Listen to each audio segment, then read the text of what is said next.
What if the most mysterious moment on a mountain in the life of Jesus was not simply about light?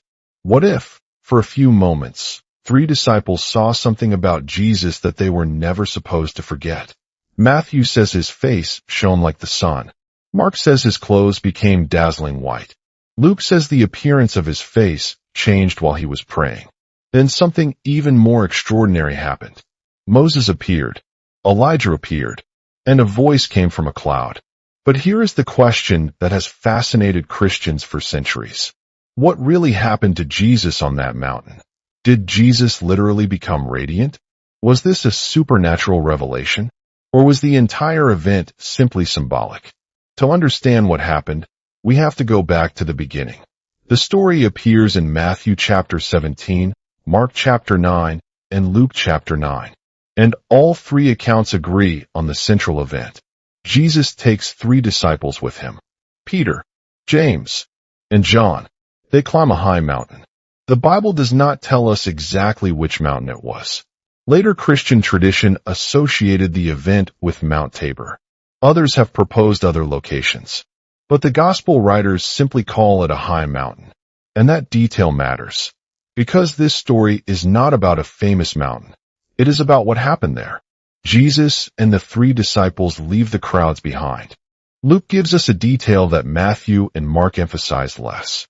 Jesus goes up the mountain to pray. And while he is praying, something changes. His appearance becomes extraordinary. Matthew describes his face shining like the sun. His clothes become white like light. Mark describes his clothes as so brilliantly white that they appear beyond anything ordinary human washing could produce. Luke says the appearance of his face became different. Then, suddenly, 2 figures appear: Moses and Elijah. Imagine what this must have looked like from the disciples' perspective. These were not ordinary visitors. Moses was the great leader through whom God gave Israel the law. Elijah was one of Israel's greatest prophets. And now, on this mountain, they are standing with Jesus. But Luke gives us something the other gospel writers do not emphasize. He tells us what they were talking about. They were discussing Jesus' coming departure, his mission in Jerusalem. And that word is important, because the mountain is not disconnected from the cross. Jesus had already begun telling his disciples that suffering was coming. He would be rejected. He would suffer. He would be killed. And then he would rise again. The disciples had heard the words, but they did not yet understand them. Then they saw the glory, and perhaps this was exactly what they needed, because soon they would see Jesus humiliated. They would see him arrested. They would see him beaten. They would see him crucified. But before the darkness of the cross came the brightness of the mountain. Before they saw his suffering, they were given a glimpse of his glory. And then Peter speaks. Peter sees Jesus, Moses, and Elijah, and he says that it would be good for them to remain there. He suggests making 3 shelters, one for Jesus, one for Moses, and one for Elijah. But the gospel writers make something very clear. Peter does not fully understand what he is saying. He is overwhelmed. He is frightened. He is trying to respond to something far beyond his experience. And then the atmosphere changes again. A cloud appears. It overshadows them. And from the cloud comes a voice. "This is my beloved Son." And then comes the command. Listen to him. Think about that moment. Moses is there. Elijah is there. 2 of the greatest figures in Israel's history are standing beside Jesus. But the voice does not tell the disciples to listen equally to all 3. It points them toward Jesus. Listen to him. Then the disciples fall face down in fear. And when they look again, Moses is gone. Elijah is gone. Jesus is standing alone. That may be the most important image in the entire story. Jesus alone. The law has not disappeared. The prophets have not become meaningless. But the narrative has reached its focus. Jesus remains. So was this event real? The gospel writers present it as something the disciples experienced. Matthew, Mark, and Luke do not introduce it as a simple parable. They describe Jesus' appearance changing before the disciples. They describe Moses and Elijah appearing. They describe the cloud. They describe the voice. and they describe the disciples' reaction. Luke even emphasizes that the disciples were awake and saw Jesus' glory.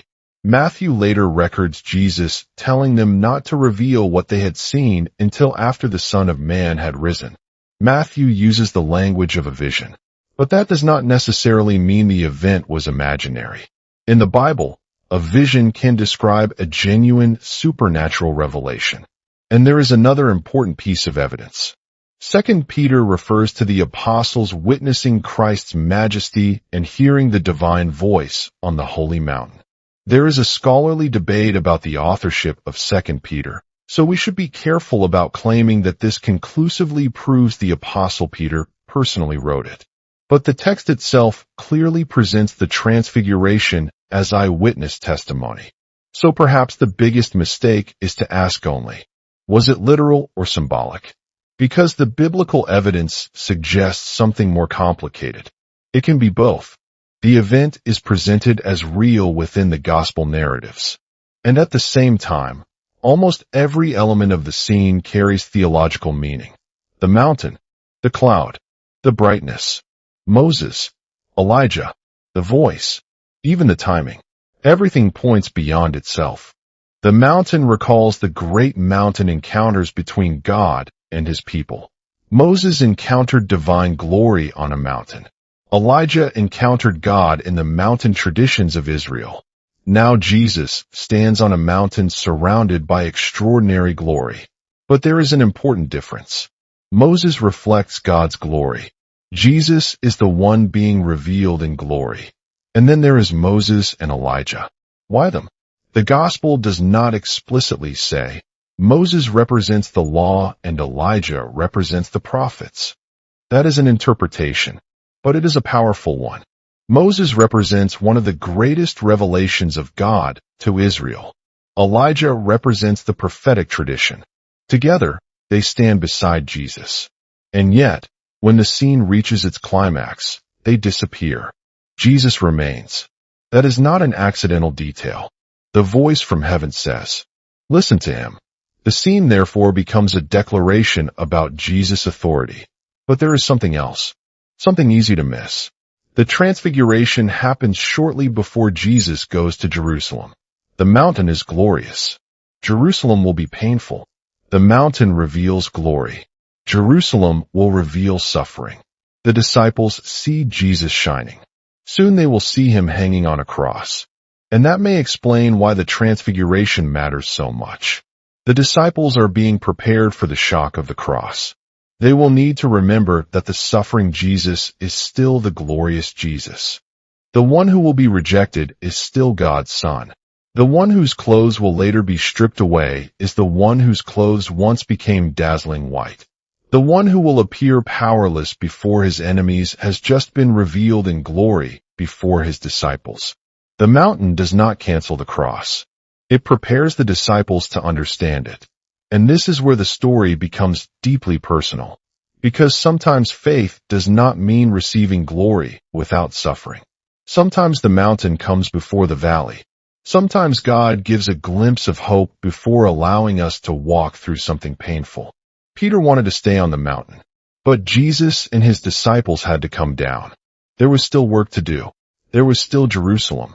There was still the cross. And there was still the resurrection. So what really happened to Jesus on that mountain? According to the gospel accounts, Jesus' appearance was visibly transformed.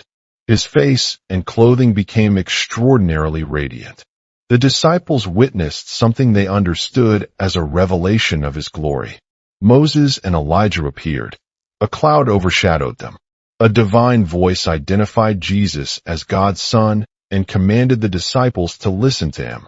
And then, when everything was over, Jesus remained. We do not know exactly how the light worked. We do not know exactly what the disciples saw at the physical level. We do not know exactly which mountain they climbed. And we should not pretend that we do. But we do know what the gospel writers want us to see. The Transfiguration was not simply about Jesus becoming bright. It was about Jesus being revealed. For a brief moment, the disciples were allowed to see beyond the ordinary appearance of the man they followed. They saw glory. Then the glory faded. Moses disappeared. Elijah disappeared. The cloud lifted. And Jesus remained. Perhaps that is the final message of the mountain. Not, look at the light, but, look at him. Because when the vision ended, Jesus was still there. And when the disciples eventually walked toward Jerusalem, Jesus was still there. When the soldiers came, Jesus was still there. When the cross came, Jesus was still there. And according to the Christian proclamation, when death itself was defeated, Jesus was still there. The mountain gives us a glimpse of glory. The cross gives us the depth of sacrifice. And the resurrection gives the final answer. So was the Transfiguration symbolic? Absolutely. It carries profound symbolism. But was it merely symbolic? The Gospel accounts give us no reason to reduce it to a simple metaphor. They present it as a supernatural encounter experienced by Jesus' disciples, an event filled with symbols that point toward one central truth. Jesus is the one they must listen to. And perhaps that is why the story has survived for nearly 2,000 years. Because the question is not only, what happened to Jesus on the mountain? The deeper question is, when everything else disappears, who remains? Moses disappeared. Elijah disappeared. The cloud disappeared. The extraordinary light disappeared. But Jesus remained. And the voice had already given the answer. Listen to him.